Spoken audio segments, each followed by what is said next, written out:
உற்சாகமான ஒரு காலை பொழுதில் பத்திரிகை கண்ணோட்டம் நிகழ்ச்சியினூடாக சந்திப்பதில் பெருமகிழ்ச்சி. இன்று 2021 ஜூலை மாதம் 4ஆம் தேதி ஞாயிற்றுக்கிழமை. இந்த நாள் உங்கள் அனைவருக்கும் இனிமையான ஒரு வெற்றிகரமான நாளாக வாழ்த்திக் கொண்டு இன்றைய நிகழ்ச்சிக்குள் நாங்கள் செல்வோம். இந்த நிகழ்ச்சி முதலாவதாக நாங்கள் வீரகேசரி பத்திரிகையை பார்க்கலாம். வீரகேசரி பத்திரிகையில் செய்திகள் எவ்வாறு அமைந்துள்ளது என்று அந்த வகையில் வீரகேசரி பத்திரிகையின் பிரதான செய்தியாக அரசியல் தீர்வு அவசியமாகும், வீரகேசரி வார வெளியீட்டுக்கான விசேட செவ்வியில் ஐக்கிய தேசிய கட்சி தலைவர் ரணில் எம்பி வலியுறுத்தல் எனும் தலைப்பில் தான் அந்த செய்தி அவ்வாறு அமைந்துள்ளது. தமிழ் மக்களின் அரசியல் பிரச்சினைக்கு தீர்வு எட்டப்பட வேண்டும், ஒருமித்த நாட்டுக்குள் அரசியல் தீர்வு ஒன்றுக்காக நடவடிக்கைகள் முன்னெடுக்கப்பட வேண்டும், இதனூடாகவே தமிழ் மக்களின் அரசியல் பிரச்சினைகளுக்கு தீர்வை எட்ட முடியும் என்று ஐக்கிய தேசிய கட்சியின் தலைவரும் பாராளுமன்ற உறுப்பினருமான ரணில் விக்ரமசிங்க தெரிவித்தார்.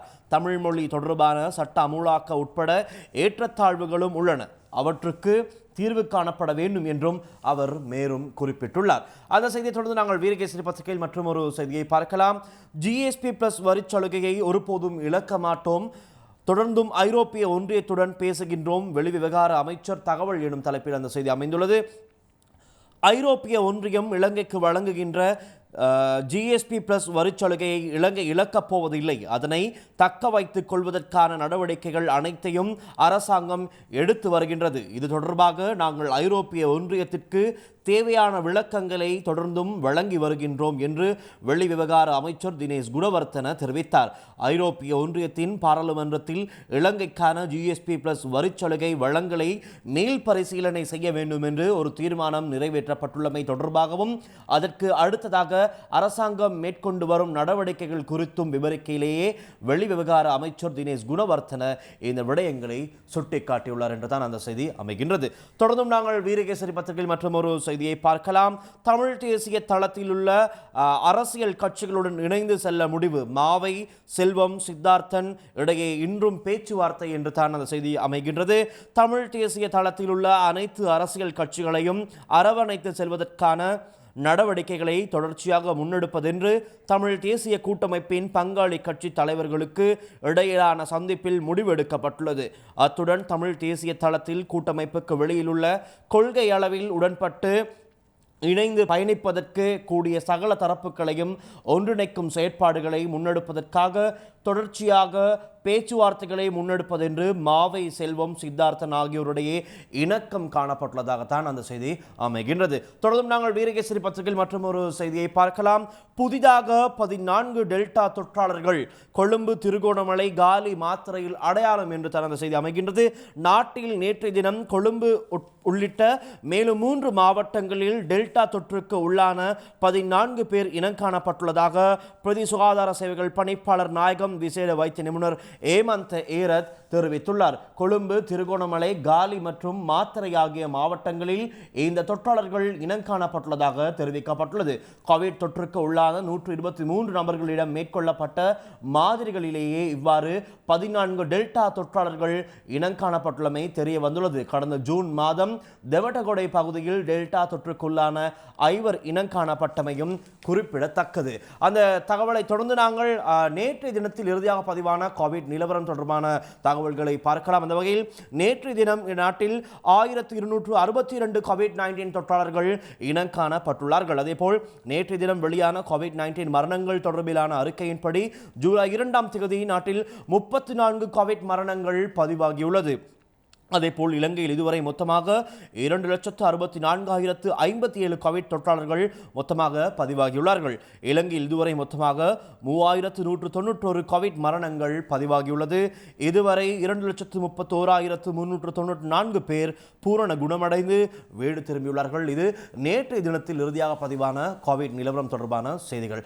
அந்த தகவல்களை தொடர்ந்து நாங்கள் தினக்குரல் பத்திரிகையின் செய்திகளை பார்க்கலாம். தினக்குரல் பத்திரிகையில் பிரதான செய்தியாக பயங்கரவாத தடை சட்டம் தொடர்பாக மறுபரிசீலனை, ஐரோப்பிய ஒன்றியத்தின் எச்சரிக்கைக்கும் பதிலளித்தது இலங்கை அரசு என்ற தலைப்பில் தான் அந்த செய்தி அமைந்துள்ளது.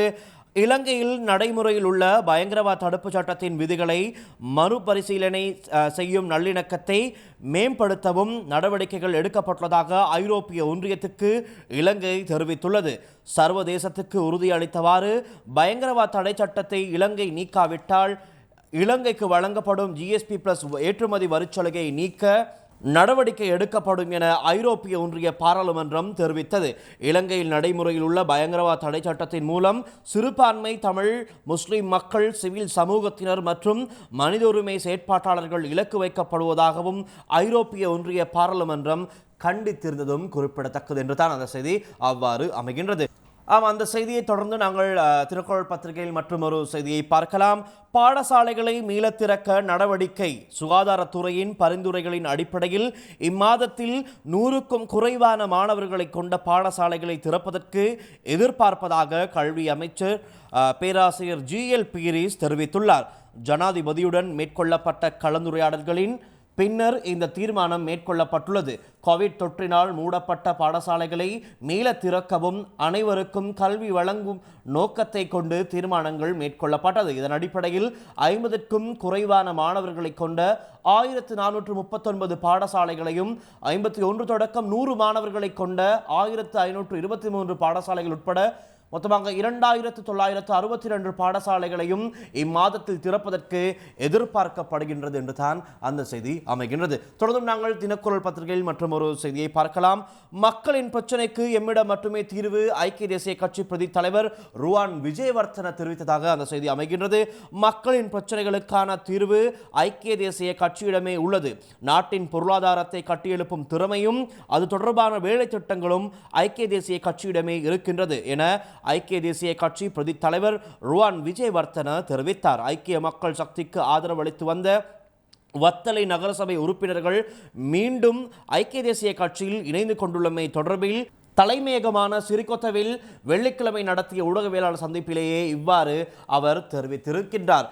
கடந்த பொது தேர்தலின் போது சஜித் பிரேமதாச கட்சியை பிளவுபடுத்திவிட்டு பிரிந்து சென்று வேறு கட்சி ஒன்றை அமைத்தார். இதனால் ஐக்கிய தேசிய கட்சி சார்பில் உள்ளூராட்சி மன்றங்களில் இருந்த உறுப்பினர்களுக்கு என்ன செய்வதென்று அறியாமல் சிலர் அவர்களுடன் இணைந்து செயற்பட்டனர். மேலும் சிலர் எந்த பக்கமும் சாயாமல் இருந்தனர். தற்போது அவர்களில் அதிகமானவர்கள் தங்களின் தவறை உணர்ந்து மீண்டும் ஐக்கிய தேசிய கட்சியில் இணைந்து கொள்கின்றனர். அந்த வகையில் வத்தளை நகரசபை உறுப்பினர்களும் எம்முடன் இணைந்து கொண்டுள்ளனர். இவர்களும் மீண்டும் எம்முடன் இணைந்து கொண்டுள்ளமை எமக்கு பெரும் சக்தியாகும் என்று தான் அந்த செய்தி அவ்வாறு அமைகின்றது. நாங்கள் தொடர்ந்தும் தினகரன் பத்திரிகையின் செய்திகளை பார்க்கலாம். தினகரன் பத்திரிகையில் பிரதான செய்தியாக தாதியரின் கோரிக்கைகளை நிறைவேற்றினார் ஜனாதிபதி எனும் தலைப்பில் அந்த செய்தி அமைந்துள்ளது. 7இல் 5க்கு உடனடி தீர்வு, 2க்கு பட்ஜெட்டில் என்று தான் அந்த செய்தி அமைகின்றது. அரச சேவை ஐக்கிய தாதியர் சங்கம் முன்வைத்த 7 கோரிக்கைகளில் 5 கோரிக்கைகளுக்கு உடனடி தீர்வுகளை வழங்க ஜனாதிபதி கோட்டாபய ராஜபக்ச நடவடிக்கை எடுத்துள்ளார். எஞ்சிய 2 கோரிக்கைகளுக்கும் அடுத்த வரவு செலவு திட்டத்தின் ஊடாக தீர்வுகளை வழங்கவும் ஜனாதிபதி இணக்கம் தெரிவித்தார். அரச சேவை ஐக்கிய தாதியர் சங்கத்துடன் நேற்று முன்தினம் பிற்பகல் ஜனாதிபதி அலுவலகத்தில் இடம்பெற்ற விசேட கலந்துரையாடலின் போதே ஜனாதிபதி இந்த தீர்மானங்களை மேற்கொண்டார் என்று தான் அந்த செய்தி அவ்வாறு அமைகின்றது. தொடர்ந்தும் நாங்கள் தினகரன் பத்திரிகையில் மற்றும் ஒரு செய்தியை பார்க்கலாம். முக்கிய பொறுப்புகளுடன் முழு அமைச்சராகின்றார் பசில். ராஜாங்க அமைச்சர் வியாழேந்திரன் நம்பிக்கை என்று தான் அந்த செய்தி அமைகின்றது. இலங்கை அரசியல் வரலாற்றில் பல திருப்பு முனைகளுக்கு காரணகர்த்தாவான பசில் ரோகண ராஜபக்ச மிக விரைவில் மீண்டும் இலங்கை ஜனநாயக சோசலிச குடியரசின் 9வது பாராளுமன்றத்தின் உறுப்பினராகவும் முக்கிய பொறுப்புகளை உள்ளடக்கிய அமைச்சராகவும் விரைவில் பதவியேற்க உள்ளார் எனவும் மட்டக்களப்பு மாவட்ட பாராளுமன்ற உறுப்பினரும் இராஜாங்க அமைச்சருமான சதாசிவம் வியாழேந்திரன் தெரிவித்துள்ளார் என்று தான் அந்த செய்தி அமைகின்றது. தொடர்ந்து நாங்கள் தினகரன் பத்திரிகையில் மற்றும் ஒரு செய்தியை பார்க்கலாம். கொரோனா கட்டுப்படுத்தல், கைதிகள் விடுதலை, சேதன பசலை அரசின் செயற்பாடுகளால் திகைத்து நிற்கும் எதிரணி குறை கூறி மக்களை குழப்பி லாபம் தேட முனைப்பு என்று தான் அந்த செய்தி அமைகின்றது.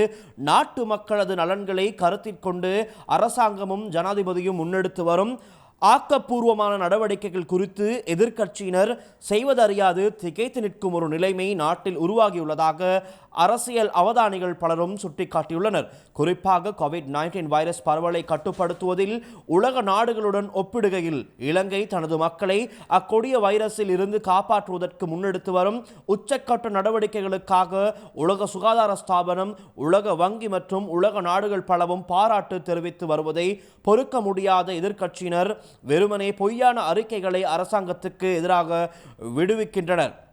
எனவும் அவர்கள் விசனம் தெரிவித்துள்ளனர். கோவிட்-19 வைரஸ் தடுப்பூசி விவகாரத்தில் அரசாங்கம் முனைப்பாக செயற்பட்டு உலக நாடுகளிலிருந்து தடுப்பூசிகளை தாராளமாக இறக்குமதி செய்து வருகின்றது. அவ்வாறு இறக்குமதி செய்யப்படும் தடுப்பூசிகளை நாட்டின் சகல பிரதேசங்களுக்கும் சரிசமமாக பிரித்து தேவையான பகுதிகளுக்கு முன்னுரிமை அளித்து வடக்கு கிழக்கு மலையகம் உட்பட சகல பகுதிகளிலும் மக்கள் நலன் பெறும் வகையில் செயல்பட்டு வருகின்றது. இதனை பொறுத்து கொள்ள முடியாத எதிரணியினர் இந்த விடயத்திலும் அரசாங்கத்தை குறை கூறி வருகின்றனர். கடந்த நல்லாட்சி அரசாங்கத்தில் செயற்படுத்த முடியாதிருந்த பல விடயங்களை இன்றைய அரசாங்கம் சிறப்பாக நிறைவேற்றி வருகின்றது. அதிலும் குறிப்பாக தமிழ் அரசியல் கைதிகள் விடுதலை விவகாரத்தில் அரசாங்கம் 16 தமிழ் அரசியல் கைதிகளை விடுவித்தமை இலங்கை வாழ் தமிழ் மக்கள் மட்டுமல்ல உலக வாழ் தமிழ் மக்களும் வரவேற்றுள்ளனர். இத்தனை காலமும் தமிழ் அரசியல் கைதிகளை விடுவிக்குமாறு கோரி வந்த தமிழ் அரசியல் தலைவர்கள் தமது வாழ்த்துக்களை தெரிவித்துள்ளனர். இதேபோன்று அரசாங்கம் மக்களின் எதிர்கால சுகாதார உடல் நலன் கருதி சேதன பசலை மூலமான பயிர்ச்செய்கை ஊக்குவிக்க எடுத்து வரும் நடவடிக்கைகளுக்கு ஒட்டுமொத்த விவசாய சமூகமும் ஆதரவினை நல்கி வரும் வேளையில் எதிர்க்கட்சியினர் விவசாயிகள் அல்லாத சிலரை வைத்து அதற்கு எதிராக பிரசாரம் செய்து வருகின்றது கண்டறியப்பட்டுள்ளதாகத்தான் அந்த செய்தி அமைகின்றது. தொடர்ந்தும் நாங்கள் தினகரன் தொடர்ந்து தமிழன் பத்திரிகையின் செய்திகளை பார்க்கலாம். தமிழன் பத்திரிகை பிரதான செய்தியாக எம்பியாக பதவியேற்கும் பசிலுக்கு நிதி அமைச்சு என்று தான் அந்த செய்தி அமைகின்றது. 8ஆம் தேதி மாலை அமைச்சு பொறுப்பேற்பு போர்ட் சிட்டியுடன் முக்கிய துறைகள் அதன் கீழ் என்று தான் அந்த செய்தி. எதிர்வரும் 8ஆம் தேதி நாடாளுமன்ற உறுப்பினராக பதவியேற்க உள்ள ஸ்ரீலங்கா பொதுஜன பெரமுனவின் தேசிய அமைப்பாளர் பெசில் ராஜபக்ச நிதி அமைச்சராக பதவியேற்பார் என தகவல்கள் தெரிவிக்கின்றன.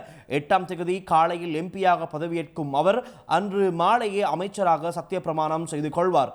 நிதி மற்றும் பொருளாதார அபிவிருத்தி அமைச்சுக்கள் என்ற ரீதியில் அவரின் அமைச்சு இயங்கும் என தெரிவிக்கப்படுகின்றது.